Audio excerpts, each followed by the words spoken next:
صحیح مسلم میں ہے انٹرنیشنل نمبر کے مطابق 2746 اور مشکات میں 2044.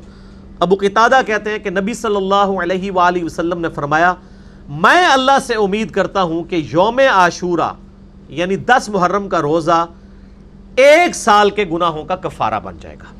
1 سال کے. اور یہ گناہ صغیرہ ہی ہوتے ہیں, کبیرہ گناہ صرف توبہ سے معاف ہوتے ہیں, کیونکہ صحیح مسلم میں حدیث ہے انٹرنیشنل نمبر کے مطابق 552 اور مشکات میں بھی ہے 564 کہ اگر کبیرہ گناہوں سے بچا جائے تو ایک نماز سے دوسری نماز, ایک جمعے سے دوسرا جمعہ اور ایک رمضان سے دوسرا رمضان درمیان کے گناہوں کا کفارہ بن جاتے ہیں, اگر بیچ میں بڑے گناہ نہ کیے جائیں. اب یہ نہیں کہ ایک بندہ ایک جمعہ پڑھے اگلا جمعہ پڑھ لے بیچ کے گناہ معاف, نہیں, نماز چھوڑنا خود کبیرہ گناہ ہے. صحیح مسلم میں 246 نمبر حدیث ہے بندے کے کفر اور اسلام کے درمیان فرق کی نماز ہے, تو نماز چھوڑنے سے بڑا کوئی کبیرہ. تو کبیرہ گناہوں سے بچا جائے تو چھوٹے موٹے گناہ جو ہیں وہ اس طرح کے روزوں سے معاف ہو جائے. اس دفعہ 10 محرم الحرام بن رہا ہے 21 ستمبر 2018 کو, اور بائی چانس پوری دنیا میں 10 محرم ایک ہی دن آ رہا ہے, کیونکہ سعودیہ کے آج میں نے چینل چیک کیا تو وہاں پہ بھی آج 5 محرم ہے, پاکستان میں بھی 5 محرم ہے آج 16 ستمبر 2018 کو. تو 9 اور 10 2 روزے رکھنے ہیں, یعنی 20 ستمبر کو اور 21 ستمبر 2018 کو پوری دنیا کے مسلمان یہ 2 روزے رکھیں. عاشورہ کے ساتھ ایک ساتھ والا روزہ, اس کی حکمت 5ویں حدیث صحیح مسلم میں ہے 2666, مشکات میں 2041. ابن عباس رضی اللہ تعالیٰ عنہ کہتے ہیں کہ جب نبی صلی اللہ علیہ وآلہ وسلم نے ہمیں حکم دیا اس بات کا کہ ہم بھی جو ہے وہ عاشورہ کا روزہ رکھیں, تو کچھ اصحاب نے عرض کیا کہ یہ تو یہود و نصارہ کی پیروی ہو جائے گی ایک طرح کی. تو آپ نے فرمایا پھر تم ان کی مخالفت کرو اور تم 9 تاریخ کا روزہ رکھو, یعنی 9 محرم الحرام کا, اور اگر میں اگلے سال تک زندہ رہا تو میں بھی 9 کا روزہ ایڈ کروں گا. لیکن اس سے پہلے ابن عباس کے الفاظ ہیں کہ نبی علیہ السلام دنیا سے چلے گئے. اچھا, یہ حدیث میں کافی ساری کنٹراڈکشنز آتی ہیں, تو وہ بعض لوگ کہتے ہیں وہ یہ اضطراب ہے, پہلے آپ نے اجازت دے دی اور پھر آپ نے یہود و نصارہ کی مخالفت کا اس وقت کیوں نہیں خیال آیا, بالکل اینڈ پہ کیوں آیا. بیسیکلی یہ گریجولی شریعت کے احکام ایوالو ہوتے ہیں, یہ نہیں ہوتا کہ مطلب وہ ایک دن میں ساری چیزیں سیٹل ہو جاتی ہیں. تو یہ یعنی الٹیمیٹلی یہ ڈیسیژن ہوا. اچھا, یہ جو مسلم شریف کے الفاظ ہیں نا, میں اگلے تم 9 کا روزہ رکھو, یہ جب آپ کسی کا بھی ترجمہ دیکھیں گے نا, بریلوی دیوبندی اہل حدیث, تو سب نے بریکٹ میں لکھا ہوگا 9 کا بھی روزہ رکھو.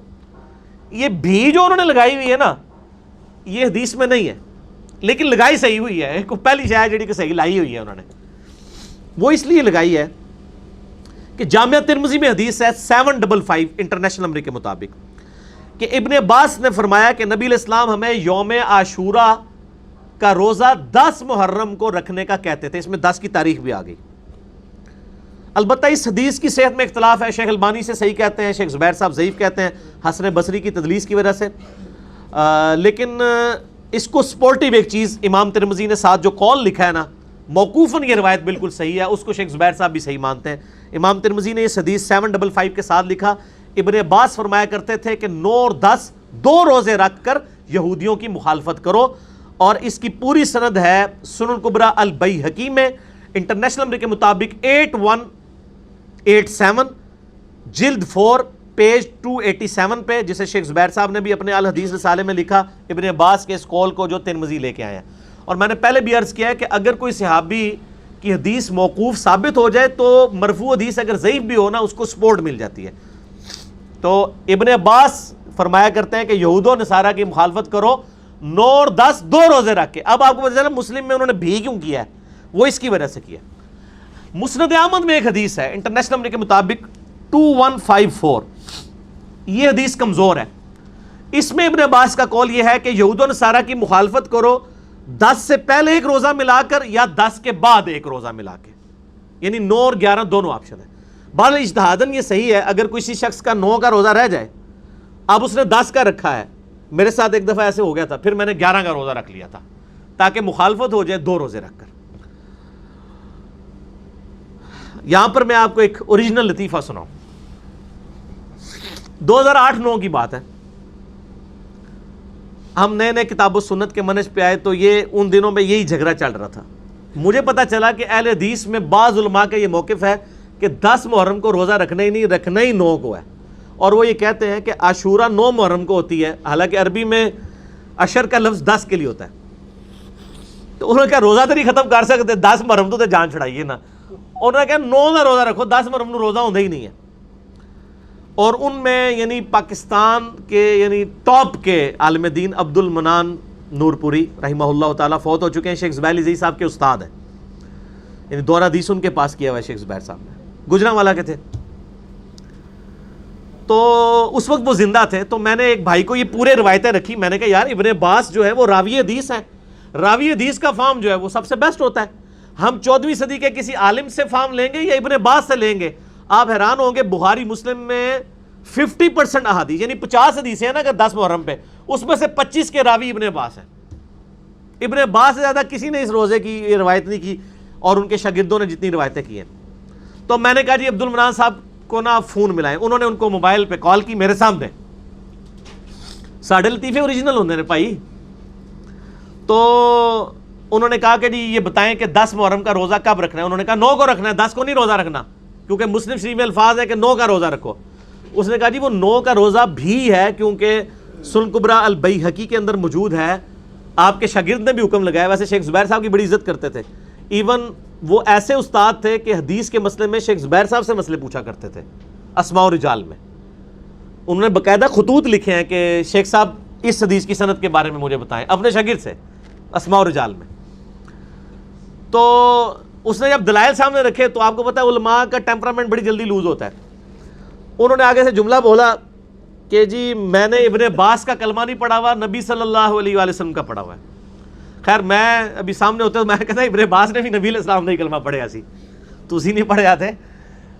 آپ 1400 سال بعد ہیں اور ابن عباس ڈائریکٹ ان احادیث کے راوی ہیں، اور ابن عباس نے آپ سے بڑھ کر نبی علیہ السلام کا کلمہ پڑھا ہوا ہے۔ اور ابن عباس کا اگر یہ فتویٰ موجود ہے، حدیث موقوف حدیث مرفوع کے حکم میں داخل ہوتی ہے، جیسا کہ مولا علی علیہ السلام کے بارے میں حدیث موقوف ہے یہ کہ میری وجہ سے 2 فرقے گمراہ ہوں گے اور 2 دوزخ میں جائیں گے، ایک میری محبت میں غلو کر کے، ایک میری دشمنی میں۔ حدیث مرفوع تو ساری ضعیف ہے طبرانی میں، یہ فضائل صحابہ احمد بن حنبل کی کتاب میں موقوفاً روایت صحیح ہے، اس کی وجہ سے ہم ان مرفوع روایات کو بھی صحیح مانتے ہیں۔ یہاں پہ بھی ابن عباس کا جو قول ہے نا یہود و نصارہ کی مخالفت کرو 9 اور 10 2 رکھ کے، تو اب مسلم شریف کی جو حدیث ہے اگلے سال میں زندہ رہا تو 9 کا رکھوں گا تو وہ بھی ہے، یہ نہیں ہے کہ 10 کا چھوڑ دوں گا، 10 کے بغیر تو عاشورہ کا لفظ ہی نہیں بنتا۔ ٹھیک ہو گیا، عاشورہ کا لفظ تو بولا ہی 10 کے اوپر جاتا ہے۔ تو اس لیے میں کہتا ہوں کہ یعنی صحابہ کے فہم کے بغیر کتاب و سنت کو لے کے نہیں چلنا، یعنی غیر مقلد نہیں بننا، آپ نے مقلد تو بننا ہی نہیں نا، غیر مقلد بھی نہیں بننا، متبع سنت بننا ہے۔ اور متبع سنت یہ ہے کہ کتاب و سنت کو سلف کے فہم کے مطابق، صحابہ کرام کے فہم کے مطابق سمجھنا۔ تو یہ اہل حدیث کے اندر بعض اوقات اس قسم کے مسائل ہو جاتے ہیں، تو میں ساتھ ساتھ اصلاح کر دیتا ہوں۔ تو انشاءاللہ تعالیٰ اس دفعہ پھر ہم نے روزہ 9 اور 10 محرم کا کب رکھنا ہے؟ 20 ستمبر اور 21 ستمبر 2018 کو انشاءاللہ تعالیٰ۔